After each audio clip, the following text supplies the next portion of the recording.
नए सेवा कानून का परीक्षण करेगा सुप्रीम कोर्ट। दिल्ली सरकार की अर्जी पर केंद्र सरकार को नोटिस भी जारी किया है।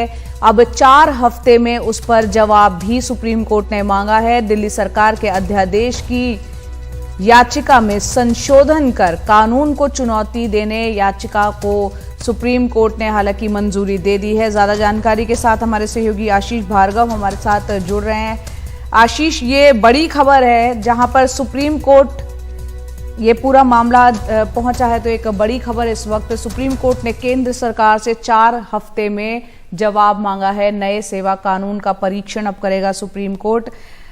सुप्रीम कोर्ट में क्या हुआ है आशीष भार्गव बताएंगे। आशीष, बताएं सुप्रीम कोर्ट में आज क्या हुआ है। एक बड़ी खबर है, दिल्ली सरकार ने अर्जी दाखिल की थी और 4 हफ्ते में जवाब मांग लिया है सुप्रीम कोर्ट ने केंद्र से।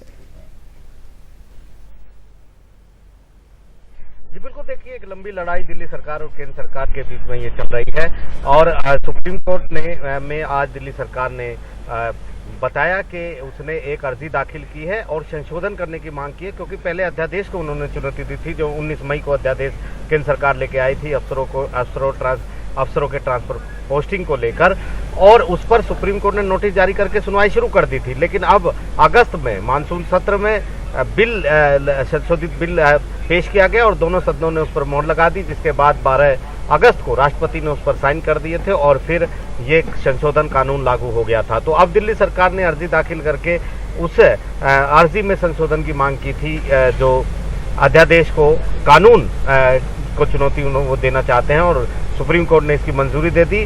केंद्र की ओर से सॉलिसिटर जनरल तुषार मेहता ने भी कहा कि उन्हें कोई आपत्ति नहीं है और इसके बाद सुप्रीम कोर्ट ने नोटिस जारी कर दिया। यानी केंद्र सरकार के जो कदम है, जो संशोधित बिल कानून जो लाया गया है सेवाओं को लेकर, सर्विसेज को लेकर, उसका परीक्षण भी अब सुप्रीम कोर्ट करेगा। 4 हफ्ते में जवाब केंद्र सरकार से मांगा है और 4 हफ्ते के बाद एक बार फिर इस मुद्दे पर सुनवाई होगी। जी, 4 हफ्ते बाद फिर से सुनवाई होगी। यहाँ आशीष, केंद्र सरकार की तरफ से जो पक्ष रखा जाएगा, क्योंकि अब 4 हफ्ते में जवाब मांगा गया है, आपसे समझना चाह रहे हैं अब जबकि ये एक कानून का रूप ले चुका है, ऐसे में दिल्ली सरकार इस नए कानून को उसने चुनौती दी है, कितना मजबूत है केंद्र सरकार का पक्ष?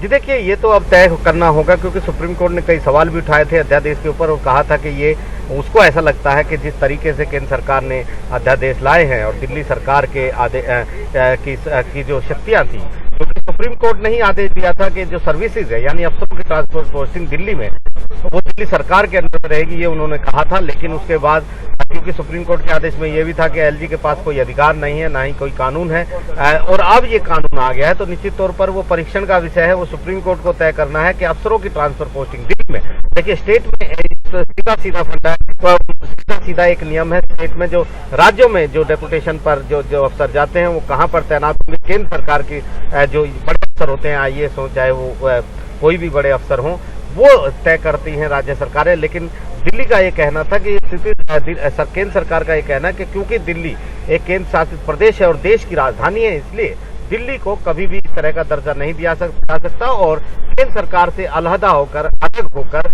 दिल्ली सरकार को बहुत सारी छूट नहीं दी जा सकती। तो निश्चित तौर पर जो लड़ाई केंद्र सरकार और दिल्ली सरकार के बीच में है, वो अभी इतनी जल्दी थमने वाली नहीं है, क्योंकि एक बार फिर नए सिरे से लड़ाई शुरू हो चुकी है। हमने देखा था पहले 2 जजेस की बेंच थी, फिर 3 जजेस की बेंच बनी, इस मुद्दे पर राय नहीं बनी तो 5 जजेस की बेंच बनी। 5 जजेस की बेंच ने एक फैसला सुनाया तो केंद्र सरकार एक अध्यादेश लेकर आई, अध्यादेश पर सुनवाई शुरू हुई तो केंद्र सरकार अब कानून लेकर आ गई है, संशोधित कानून। तो निश्चित तौर से कानूनी जो लड़ाई है ये इतनी जल्दी थमने वाली नहीं है।